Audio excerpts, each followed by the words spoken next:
SuperTalk Mississippi media production. Toyota of Brookhaven has been voted best new car dealership in Southwest Mississippi 4 years in a row. Come see the difference. Exit 40 Brookhaven or online at toyotabrookhaven.com. Great service, great savings. At Toyota of Brookhaven, we deliver. And now, Sports. Get ready, sports fans. It's time for Chasing Foul Balls on SuperTalk Pike County 93.5 and streaming worldwide on the SuperTalk Mississippi app and on your Amazon Alexa devices. Chasing Foul Balls, your weekly source for all the sports news and interviews important to Southwest Mississippi. Chasing Foul Balls is presented by First Bank. And now, here's your host, Robbie Hamilton. Well, good morning and welcome to the Friday edition of Chasing Foul Balls right here on SuperTalk Pike County 93.5. Our guest this morning, retired football coach Tucker Peavey will be with us, and also the co-host of SuperTalk Mississippi Sports, Michael Borkey, also does the Rebel Review here on SuperTalk. So we'll talk to Michael a little bit later this morning. With us this morning, of course, the old folks crew back with us. The leader of the old folks crew, Neil Randall. How are you? Well, I'm a week older, Robbie, and proud to be here, brother. But I'm moving better than Richard. Somebody said you sounded like a Southern gentleman on the radio. That was our good buddy Tommy Hart, but and he's correct. So the professor sounds like a Southern gentleman. What does that leave me and you, Richard A? I don't have any idea, Robbie. Just glad to be here, I guess. Just another voice. That's right. Let's get to work. Got a lot to talk about this morning. First up, last night, community college football. Southwest has a chance to go 2-0, but some turnovers and penalties that got the best of them. Northeast defeats Southwest last night over at John I. Hurst Stadium 35-21. Number 7, Colin goes to 2-0. They beat Holmes last night up in Wesson 30-13, the final score there. NFL football underway last night. The Philadelphia Eagles got by the Cowboys 24-20. That one a lot closer than most people thought. And also last night, let me see where I got it written. Belhaven beat Millsaps up in Jackson 50-24. So Southwest now 1-1. They'll take on Pearl River back at home next Friday. Colin 2-0. They will make their first road trip of the year as they will head to Hines. Guys, big weekend of college football, no doubt about that. We went from Arch Madness to Arch Sadness, I reckon, with a loss to Ohio State. What y'all's take, Neil, on the Arch Manning? Really, his first start as a college quarterback has to do it at Ohio State. Didn't get the job done, totally got beat, but what do you think? I think he's an outstanding talent, and I think he's going to have a great career, however long that may be at Texas. But that was a pretty tall order. First game out of the chute on the road at the Horseshoe playing Ohio State. I think he'll be fine, but that was asking an awful lot, I think. Hey, Robbie, I agree with Neil. I just thought it was a lot to ask, as he said. But the one thing was they only lost by 7 points. I mean, Ohio State only crossed the 50-yard line twice. But yes, when you're playing, as we said last week, a lot of people changed on Ohio State, but they're still Ohio State at home, and they probably threw some things at Arch that he probably wasn't quite ready for at this point in time. But I've always say you can only do something once for the first time. Well, he's done it. Now, next week is experience. He's got a team that they should handle fairly easily. He'll get some confidence, and I think he'll be fine. Most surprised from Saturday football, Ohio State over Texas, LSU over Clemson, or Florida State over Alabama? Richard? Oh, that's real easy, Robbie. It's not just Florida State over Alabama. It's how they did it. I just was – what part of that game I saw, Alabama just looked like they were in disarray. Florida State looked like the way better team on the field. Well, and they proved it for sure. You got the same pick, Neil? Oh, yeah, I really do. That was a shocker to me. And, of course, that's down at Florida State, but I thought Alabama would come out and give a better account of themselves. But one word I heard to describe Alabama's performance was lethargic, which goes back to the coaching staff. Which goes to the next question. How hot is the Alabama coaching seat after one game? As what was his name on Good Morning Vietnam, Robin Williams, it's hot, damn hot. I don't know if you could be any hotter sitting on the sun right now. I mean, yeah, but he's got a $70 million buyout. Well, that doesn't make his seat not hot. No, but that has to cool the seat a little bit. That not to those Alabama folks. No, I don't care who you are. $70 million just to buy a coach out. I'd say we're going to buy him out. US, I know. I'm just saying, hot. though, it has to make the seat a little cooler. Sit there holding that $70 million contract. Maybe for him it does, but everybody else and all the so-called. Don't think Alabama can't come up with that. No. They a few phone can come calls. up with it. Yes, sir. High school football got started on Friday. Jackson Prep, Park Lane at Park Lane. Park Lane beats Prep for the first time in 31 consecutive games. It's broke that 31-game losing streak. So Park Lane off the snide. And good for them. It's a long time coming. As Reese and I have watched them many a time for about 20-plus years, it was a lot of good games in there. We never could get over the hump, but hats off to the Pioneers for taking care of business. Big winners, Park Lane, McComb. Brookhaven got a big win. Amet County skunked Provine, Neil. Yeah, Amet County, they play pretty good football. They're usually in the playoffs. Provine is not the Provine that we knew way back when, and we won't say how far back that was. But congratulations to the Amet County Trojans. Centerville keeps on winning, and Columbia defeated Hartsville last Friday night up at Hartsville in a real close ball game. That had to be a good game. Let's see, top 10 in college football. Just about everybody, the main three polls have the top three the same. The Yahoo Sports poll, AP and Coaches poll has Ohio State 1, Penn State 2, and sitting at number 3. Can't even read them all right. That's bad. LSU. Then you have Georgia and Michigan. Then you have, let's see, and that's in the Yahoo, the AP poll. In the coaches poll, they have LSU and Oregon sitting there, so a little bit different. Ole Miss is at 20 in the Yahoo Sports poll. They have 14 in both AP and coaches poll. Alabama dropped all the way to 21 in the Yahoo Sports poll. They dropped to 20 in the AP and the coaches poll. Any surprise to the top three, Ohio State, Penn State, and LSU? Oh, I don't think so, Robbie. I think that was pretty easy after the results of the first weekend. But it's a long 12-game season, and a lot of things can happen. A lot of unexpected things can happen or will happen. Ole Miss at 20 and 14. Richard, what you think? Surprised are they that high or that low? No, I probably think they're about where I thought they would be. They moved up a few in one poll and pretty much stayed the same in the other. And this week's a big test, and we'll speak to Michael Borkey here shortly about that weekend. But they could go on the road and beat I guess a pest of them lately as far as getting by Kentucky. If they can get over that hump, they might move up a little bit further, but I think it's about where they should be. HBCU poll, the Power 10, Jackson State sits at number 1 in that poll.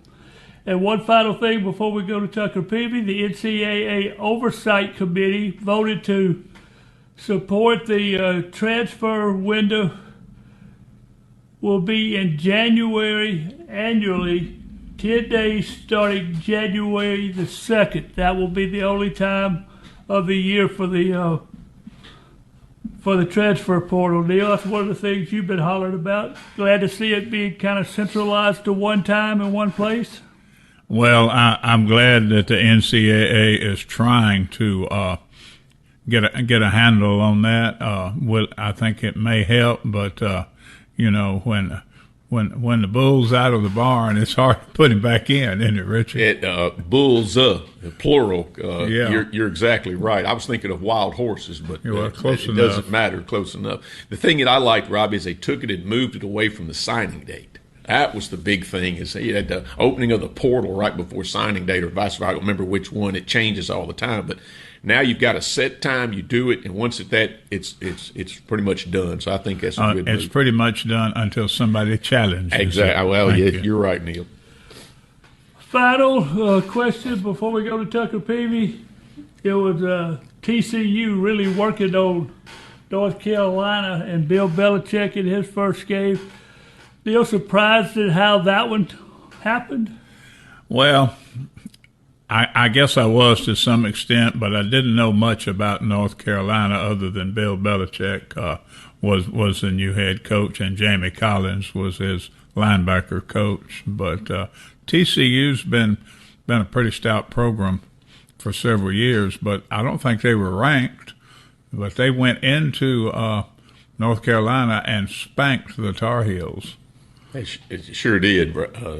I guess the thing that got me was how do you get 70 players in a short period of time to all finally come together, playing a team that's, TCU's been pretty good for the last 4 or 5 years, as long as Sonny Dykes has been there. And so the outcome of the game, I guess, surprised me more than TCU going in there and winning. But North Carolina did not look good. Tucker Peavey comes up next here on Chasing Foul Balls. We'll talk to him about a little high school and community college football right after this.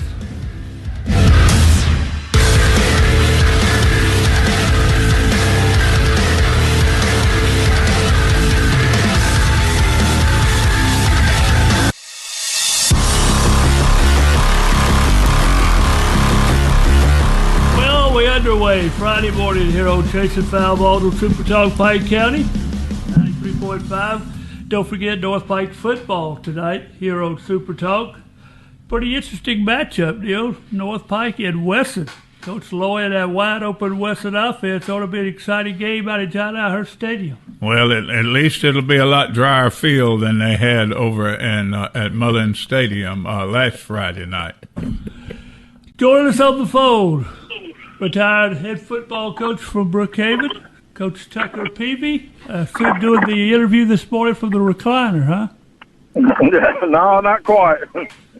Not quite. When you retired, I thought you took all the phone calls from the recliner. No, I got to stay busy. I can't sit still. Let me ask you the first question. What's the hardest thing to do now that you see the season start? What was the hardest thing to get through with the season getting underway at high school, community college, even college football? Hold on. Yeah, repeat this. I'm having trouble hearing you. What was the hardest thing for you to have to get used to now that you're retired with the start of the high school and the community college and the college football season? Just the schedule change, I guess especially this time of the year, it's 7 days a week, kind of nonstop, and so that's probably the biggest adjustment. One of the reasons you wanted to retire was to give a chance to get to watch your grandson play football. It's the first game tonight? Yeah, they open their season in Louisiana tonight, so we'll be there watching. Coach Peavey, Neil Randall, congratulations on your retirement and a great career. Well, thank you. My question is to you, as you look back on your career and you've had a little time to reflect, who were the influences on your career from the beginning? Well, I think it started with my coaches in high school and college, and then certainly guys that I worked with early in my career that kind of, I guess, molded my philosophies and things that I wanted to do. So probably a lot of people along the way. Coach Peavey, this is Richard Hay. You'd be visiting with your grandson tonight, watching him play. And I guess my question is what are the things that you say to him before the game, if you do, and then how do you process the game being a former coach? Do you coach it along with him? Do you think about it, or are you just watching your grandson play? Well, I try to just watch him play, but sometimes we talk a little more than that about details and that type thing. But, it's just today wishing him good luck and try to stay out of the way and be a grandpa and not a coach. Coach Peavey, it's Neil again. What do you think you're going to miss most about not being on the sidelines and coaching as you head into retirement? Yeah, I just think it's the people, the relationships, players, your coaching staff, and to me that's the thing I'll miss the most. It's been a long time since, I think this will be the second year since I was 10 years old that I wasn't part of a team, so that's been a while. What's your thoughts of the Brookhaven Panthers football team after their opening game win? Well, I mean, obviously they dominated the game and thought they played well, and the schedule's set up so that they get some good tests before the district play starts.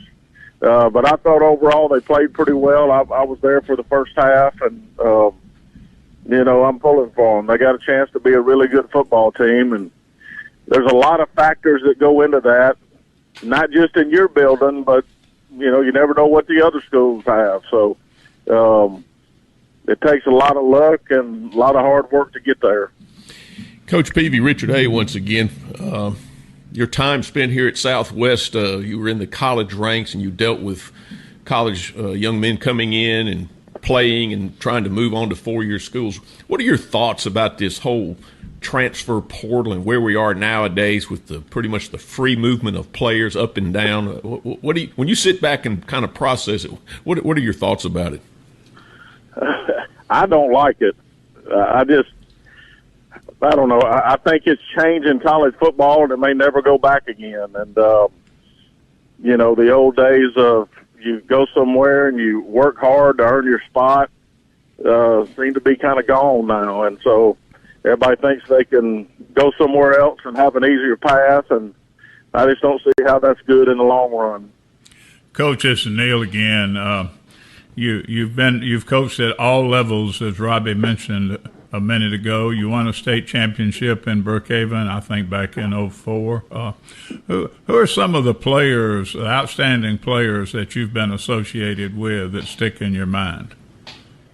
Well, certainly in college there were, guys that went on and played in the NFL, and the thing you want to see is that guys better themselves no matter where you're at, and been fortunate to have a bunch of those through the years, and certainly that 2004 team with Jimmy Johns and Jesse Bowman and good grief, a whole bunch of them that, those are the kind of things you don't ever forget. Coach Peavey, as you spend time this season, what will be some things that you look forward to? Maybe you've never probably were able, if you're a deer hunter or do you fish, or when football season is over and you're not moving right into something else as a football coach does. Right. What you do with that free time at that point in time? Well, a lot of it's been working around the house. I hadn't done much fishing or anything. we bought a house back in April, and seems like every time you turn around, there's something to do. So been staying pretty busy with that as well. What's he saying? Is he doing what Mama tells him to do? I was reading between the lines right there. Yeah, I have a list. Yeah. Yeah. Arch Madness to Arch Sadness after the game against Texas. What's your feelings of Arch Manning as a quarterback? Well, I think he's a good player, a great player, and I hope he comes back this week and blows the doors off. That's a hard spot to be in. Ohio State's a pretty good program. What about the Alabama loss to Florida State? What do you feel about the way the Alabama fans reacted? Well, I figured they would react like that, but, Florida State, they didn't just start playing football there yesterday. So Alabama played a pretty tough team. Certainly their standards are high, and they'll get back to it, I think.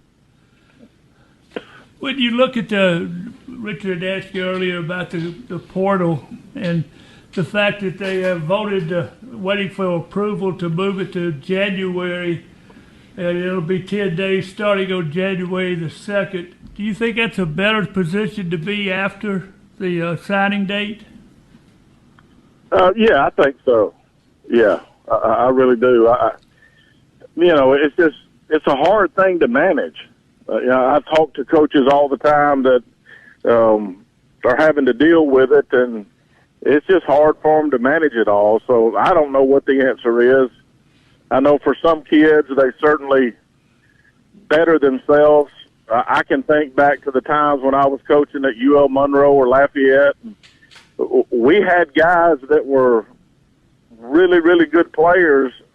They wouldn't have finished their careers with us. They'd have went on to bigger schools. So, I think that's maybe the only positive part of it is a kid can better themselves. Bill Belichick tried to bring in 70 new players in North Carolina, and the first game against TCU didn't go too well for him. What do you feel about these coaches bringing so many new players in? Yeah, it's hard to bring that many people together that quickly. I think the teams that get a few that sprinkle in with the basic group of guys they got are probably the ones that do the best. When you're sitting at home on Wednesday afternoon and it's 95 degrees outside, do you really miss that high school football practice? Not all the time. Yeah. No, it's I actually am working with a buddy of mine here in Brookhaven that's got a construction business, and so I don't do a whole lot of sitting around, but it is a lot more relaxed than it used to be. When you had to go see your grandson play? Say it again? When you headed out to go see the grandson?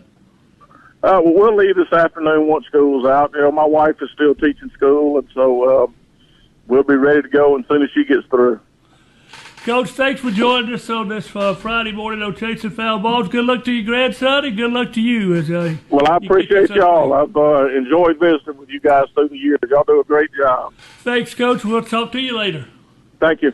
Coach Tucker Peavey, now retired head football coach of the Brookhaven Panthers. We'll come back. We'll talk to Michael Borkey right after this.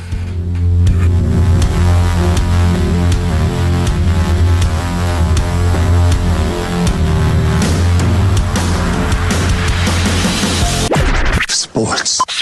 And now sports. You're listening to Chasing Foul Balls on SuperTalk Pike County 93.5 and streaming everywhere on the SuperTalk Mississippi app. Chasing Foul Balls is presented by First Bank and brought to you by East Macomb Body Shop and Guy's Pharmacy. Now back to Chasing Foul Balls on SuperTalk Pike County 93.5. Well, welcome back. Chasing Foul Balls, SuperTalk Pike County. Glad to have you with us on this Friday morning. High school football Friday again. A full slate of games happening tonight. Don't forget North Pike and Weston out at John Hurst Stadium here on the campus of Southwest Mississippi Community College. You can hear that game right here on Super Talk Pike County. Join us on the phone, the co-host of Super Talk Mississippi, and also the host for the Rebel Record podcast, Rebel Rewind podcast, excuse me, Michael Borkey. How are you, Michael? Man, I'm doing great on this Friday. How are you guys? All right. Got a full slate on Friday. You doing Hartfield now? Yes, sir. Yeah, they suffered a tough loss last week. Lost by just 1 point on their home field. They had a fumble that it was just quarterback was switching the ball from his right hand to his left hand and just dropped the ball on deep in Columbia territory, too. They ended up losing. But it's a good team, and they have a big one tonight with MRA. I mean, that is that they have become the two powerhouses in the area, and they're about to duke it out tonight. So I'm looking forward to it. That ought to be a good one, no doubt about that. Last week, Ole Miss a big winner. Expected to be that way. What did you read out of the Ole Miss win? Very little, and that's a compliment to the program, actually. So what I've been talking about this week on the show is, if this was 2005, I would have had a different reaction to this version, the 2025 version of Ole Miss football. They took care of business, of course, but that is exactly what they're supposed to do against the Sun Belt team, and it wasn't quote unquote perfect, and that's another compliment to the program. I think that if you are trying to take too much away from that game, it's a bad move, because this is a team and a program that has playoff aspirations now on an annual basis, and so we should look beyond the result against Georgia State. It gets real tomorrow, and now we're really going to learn about this team. We don't know much still yet. We know they're talented. We know they're well coached, but how good are they? We'll find out tomorrow. Michael, this is Richard Hay, and first off, I want to say how much I enjoy listening to you and Hey Dad and sometimes Richard Cross on Sports Talk in the afternoon, and just take the opportunity to say how much I enjoy it. My question is about tomorrow. If Ole Miss goes up there and they win easily, what does that say? If they go up there and struggle and win, and where does it set them depending on how the outcome is for what they aspire to during the season? Well, if they go up there and they play well and they dominate, then you shift the conversation, I think, to the path to make the playoffs. I mean, this is a Kentucky team that has a style of play that has been kind of a thorn in the side of Ole Miss lately. They want to try to play a game in a phone booth. They really want to try to slow the pace down. And if Ole Miss can overcome that, especially in Austin Simmons' first start on the road, and have a comfortable win, then that's what the conversation becomes, is this team has an opportunity to make the playoff, especially with how the schedule sets up. If they go up there and they struggle, and the struggle is because of turnovers from Simmons and things like that, then okay, that's just growing pains with a young quarterback. But if they get dominated up front again, like they did a year ago, you've got real problems. And if you look at what LSU presents on the defensive line in particular, what South Carolina presents up front, what Georgia obviously is going to present up front, Florida's got better players than Kentucky in their front six. Oklahoma's got better ones than Kentucky. If Kentucky controls the line of scrimmage, then the prospects of making the playoff is low, regardless if they find a way to win the game or not. And if they lose, it's a disaster. Even though they're only a 9-point favorite now, coming off of what happened a year ago and the way they've talked about that game this week and how it has really shaped the way that they've prepared for this game, if they go and lose that one again, it's kind of an indictment on kicking. Michael, this is Neil Randall. Again, we enjoy listening to you guys on Mississippi Sports Talk. But let's talk about the Ole Miss defense. We've heard the old adage so many times that offense brings people to the games and defense wins championships. And I thought last year that the Ole Miss defense was superb, and I thought they were a little overlooked overshadowed by a high-powered offense. Talk a little bit about where you think the Ole Miss defense is at this point. Yeah, I would argue that they had the best front six in the sport a year ago, and all but two of the regular players, starters anyway, are gone, obviously, off to the NFL. 4 defensive linemen and an All-American linebacker, all playing in the NFL now. But what they left behind was still a really talented group. The only downside is a lack of experience. I think Xavier Harris has a chance to play himself into the first round. To be able to move the way he does at his size is shocking. I mean, he is every bit of 6'7", 340 pounds, but he carries that weight well, and he moves well, and he's really explosive.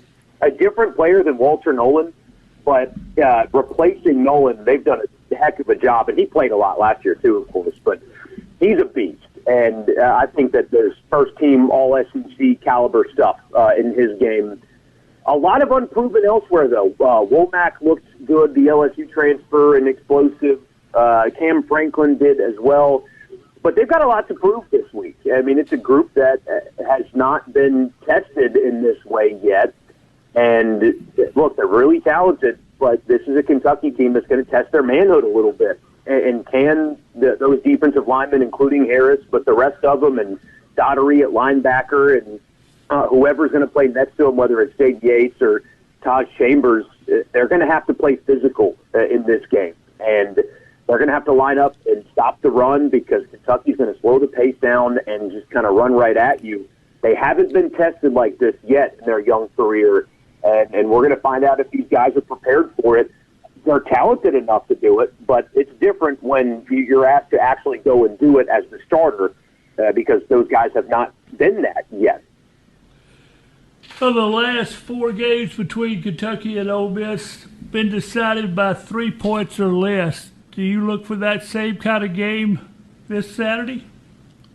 Early, I do. I think it should be a bit of a slog. And the style of play thing is so important in this game because that's what Kentucky wants this to be. I mean, they want a game where there are 6 or 7 possessions for each offense only. I mean, they really want to play this game in the teens and just really limit possessions. And if they're capable of doing that, then absolutely it can be that. Ole Miss is going to have to be patient, I think, tomorrow. That's the biggest thing for Austin Simmons is patience because Kentucky is really going to try to limit their opportunities. And I don't think Ole Miss a year ago responded well to early adversity, especially in their losses. If it didn't go well early, they started pressing, and then one mistake turned into 2 and 3 and 4.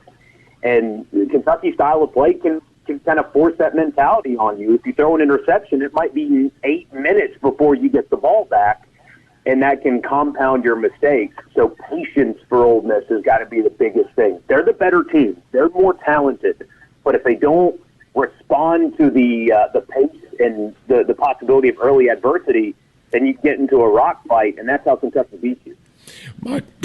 Michael, Richard Hay once again. Who's the player on Monday when we're listening to Sports Talk? If Ole Miss has a good win, who's the player that we don't know of today or first name basis that y'all will be talking about that had a big game that pushed the Rebels over the hump and got the win? It's kind of a cop-out because fans do know who he is, but I think that Daquan Wright can have a really big game for Ole Miss in this one. He is such a mismatch, especially if Kentucky's going to try to really stack the box and stop the run. These little tight end slips that this Lane Kiffin offense does can be so effective, especially for a defense trying to play downhill. And I don't think Kentucky's got anybody. Very few teams are going to have somebody that can cover him adequately. And so I really think Ole Miss is going to exploit that mismatch with Daquan Wright. He looks really good. I think he's lost a little bit of weight from last year as well. But you saw it a little bit in the Georgia State game. They are able to scheme tight ends open in this offense. And he's physical, and he'll play close to the line of scrimmage. But, man, he's got sure hands, and he's a really good route runner and a smart player. And so I think this style of game really favors the tight end anyway, but especially in this offense, I think Daquan Wright's going to be the player of the game, and we'll be talking about him on Monday the most. Michael, this is Neil again. In view of the loss last year in Oxford to Kentucky, and considering the transfer portal and the new players, I hate to use the word revenge, but do you think the Ole Miss players are well aware of the loss last year? No, they have made it a point within the facility anyway. There's signage, there's pictures, there's all that stuff from last year. And T.J. Daugherty, their captain on defense, talked about it. He said, I still have a bad taste in my mouth. It's been a year, and I have not forgotten about how it felt walking off the field that day. So they're very well aware of it. And I think it can go one of two ways. You could have an overemphasis on a game that causes you to play tight and almost feel overwhelmed by the expectations to avenge that loss, or you could have a team that plays really fired up and angry, and a coach that is sick of hearing about Kentucky last year, and they play their best game. You've seen that before. Last year, remember, Ole Miss went into the Georgia game having heard for an entire year about how badly Georgia beat them in Athens, and it wasn't close, and it was an embarrassing loss, and it showed you how far apart the two programs are. And they spent more time on the Georgia game last year than any other game. Lane Kiffin himself admitted that. I have a feeling you have a similar sentiment going into this game, that they are embarrassed about what happened on the field a year ago, just like they were embarrassed about that result in 23 in Athens, and they are motivated to avenge that loss. And, I mean, if it works like it did in the Georgia game, they're going to play their best game of the year, because that's what they did a year ago. So they're aware of it. They have not been able to escape it for 365 days, and we'll see if they can turn that into a win. Well, we've talked about the passing game of Ole Miss, but last week, Missouri transfer QY Lacey, 108 yards, 3 touchdowns. How important for the Rebels is to get the running game going? They can't be one-dimensional in this game, because they were a year ago, and they really did a lot of long developing pass plays last year, and it didn't really fit with how the game was going anyway. Kentucky's defensive front was getting after Jackson Dart with relative ease, and so I don't think they can approach this game that way as well. But Lacey is somebody that they loved in recruiting, and they just finished second in recruiting, but they end up getting him as a transfer anyway. He is the back that they were missing on last year's team. He's got top-end speed, he's got balance, good vision. He's a complete back. And even though I think that Kentucky's front six is going to give Ole Miss a lot of problems, having a guy like him that can turn like contact at the line of scrimmage into even just 2 yards, just forward momentum in the running game, as opposed to last year where Parrish was a good back, but he was small and could not get the physical tough yards to help keep an offense on schedule. Lacey and Diggs as well can do that. And they're going to need them to do that, because Kentucky is going to have success, especially early, in controlling the line of scrimmage, I think. And so what's a great equalizer? Having a back that can escape that first tackle, that can run forward turn a negative 1 yard gain into a 2 yard gain. And he's the kind of back that can do that. And they're going to need him to do that to help just everything, settle the game in, keep your young quarterback on schedule. And I think they've got the guy that can do that. Michael Neal again. What do you think about the rankings right now? Do you think number 20 is pretty good for Ole Miss at this point?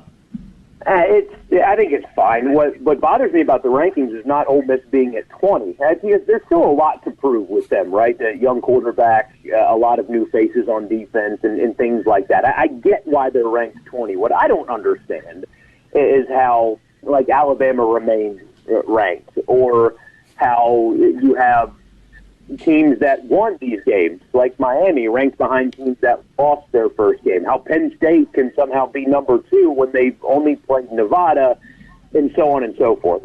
These early rankings they're fun to talk about, but the process for which the AP goes through voting in the early polls always makes my eyes roll.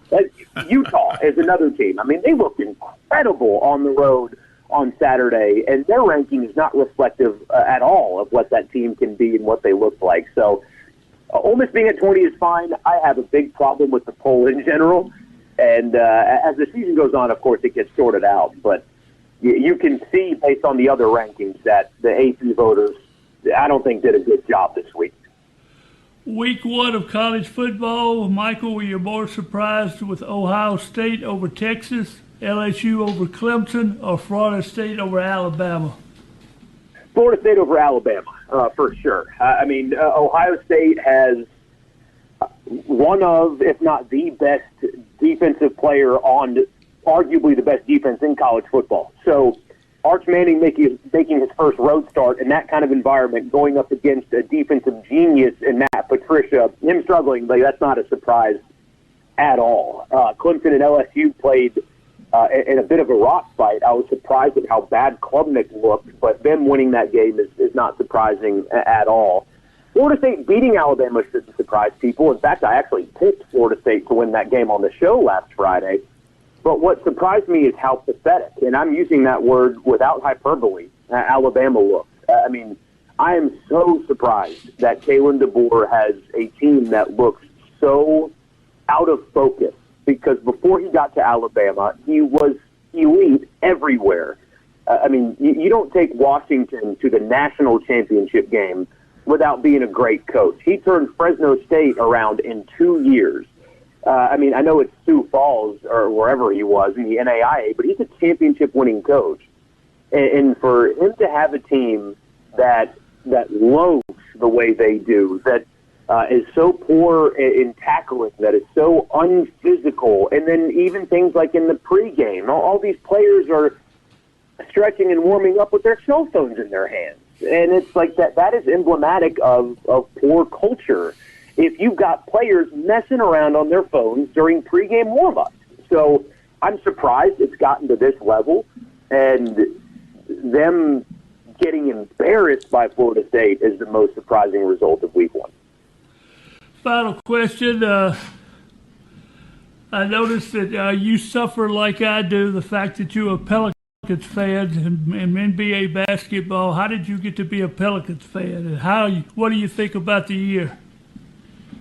I have the worst how you became a fan story of all time. So I grew up in upstate South Carolina is where I grew up, and I came to Mississippi for college, and then obviously I've lived here ever since. And so when I got hired at SuperTalk in September of 2014, I got the only apartment that I could afford, and it was a little 520 square foot apartment in Flowood. And it came with a basic cable package, and I didn't upgrade because I couldn't afford to upgrade. And one of the 14 channels that it came with was Fox Sports New Orleans. And I didn't have an NBA team. I didn't have an NFL team. And I had been to New Orleans a dozen times or so when I was in college, and I loved the city. And I just decided, you know what? I don't have an NBA team. I don't have an NFL team. I might as well just be a fan of these guys. I like the city, and I can only watch them play, so I might as well just be a fan. And I've fallen in love with the teams ever since. Unfortunately so, but I am committed at this point, and there's no turning back now. Takes a lot of patience to be a Pelicans fan, don't it? Oh, no doubt. But, you know, I've really liked Trey Murphy a lot. I think that the roster itself is actually a lot better than people in the NBA give it credit for. The question is always health. I mean, that's the thing. Can Zion stay healthy?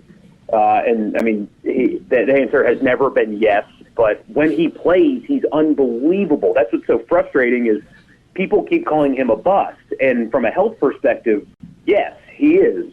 From a playing, when he is on the court, he is absolutely everything that everybody thought that he could be. And so that's what's so frustrating. It's not like a Greg Oden situation where when he could play, it wasn't good. When he plays, he's an elite player that you can win championships with. It's just they can't keep him on the court. And it is so frustrating. But I actually do like a lot of what they have. Misi was a great draft pick last year. I think in time he'll become a pretty high-quality center. I mean, I really like the shooting now that they've built around Zion if he can stay healthy. I still have a lot of questions, like a lot of people, about Willie Green, the coach. But there's a chance it's not as bad as people think it'll be. The co-host of SuperTalk Mississippi Sports and also the Rebel Report podcast, Michael Borkey, joined us today. Michael, thanks for taking the time to be with us on this Friday morning, and good luck with your game tonight. Of course, guys, anytime. Thank you, Michael. Appreciate it. We'll come back. Rich Dudry next.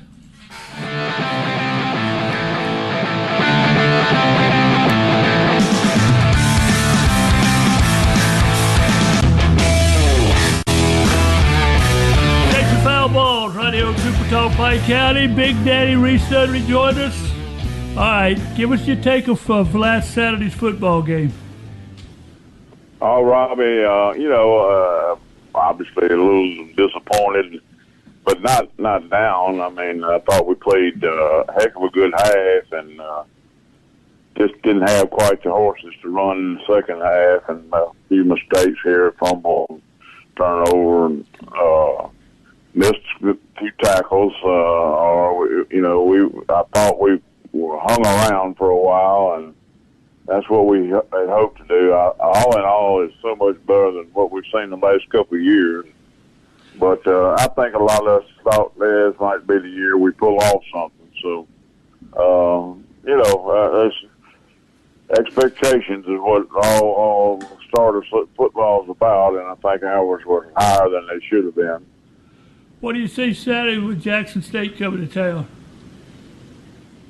Well, I think Jackson State, poses, they probably, without question, the best football champion series team we've ever had in Hattiesburg. They propose us a problem, I'm sure, and hopefully our size and our talent level will impose its will sooner or later on them. But it could be a very, very close start. Reese, this is Richard. Taking away the quarterback, I think Braylon Braxton in the first half was all that everybody's billed him to be. But what other group did you see a real improvement in from the Eagles?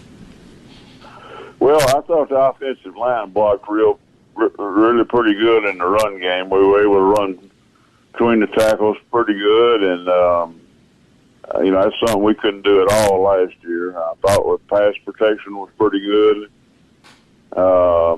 And the defensive line played well at times. And I don't know about our linebackers. It's hard to tell how well they flowed. But, State's got some real talented wide receivers, some long guys. And they beat us on the corner down there in the end zone toward the end zone where I said was just simply the receiver being taller than the defensive back. But that's football. What about Park Lane beating a 31-game losing streak to Jackson Prep last Friday?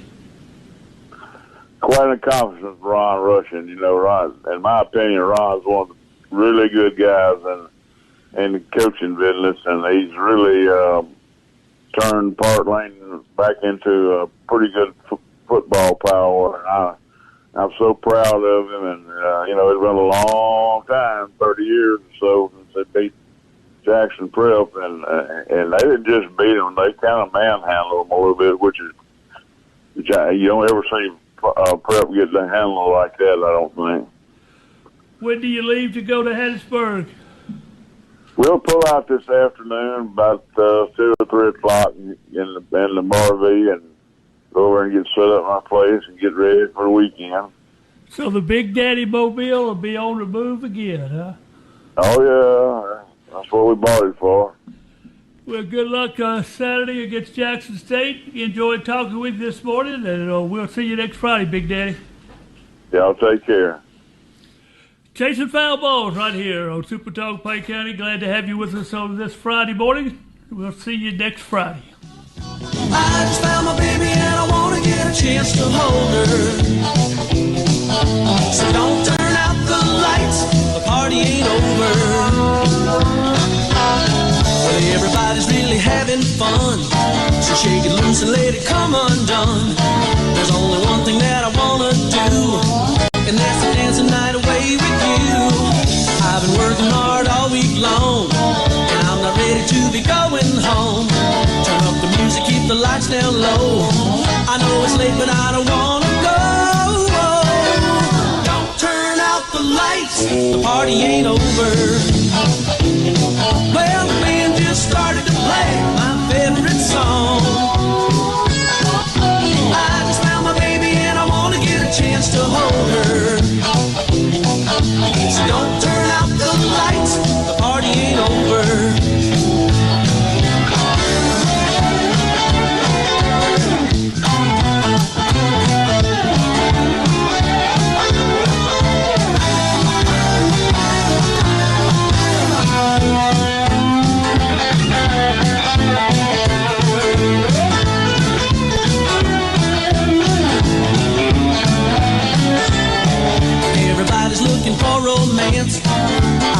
a little time to dance.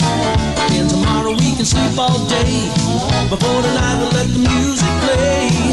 You remember how it used to be. I love the way that you would dance with me. Rocking and rolling till the clock unwinds. And then we'd holler out one more time. Don't turn out the lights, the party ain't over. Well, the band just started to play my favorite song. I just found my baby and I want to get a chance to hold her. So don't turn out the lights, the party ain't over. I said don't turn out the lights. Don't turn out those lights. Don't turn out the lights. The party ain't over. A SuperTalk Mississippi media production.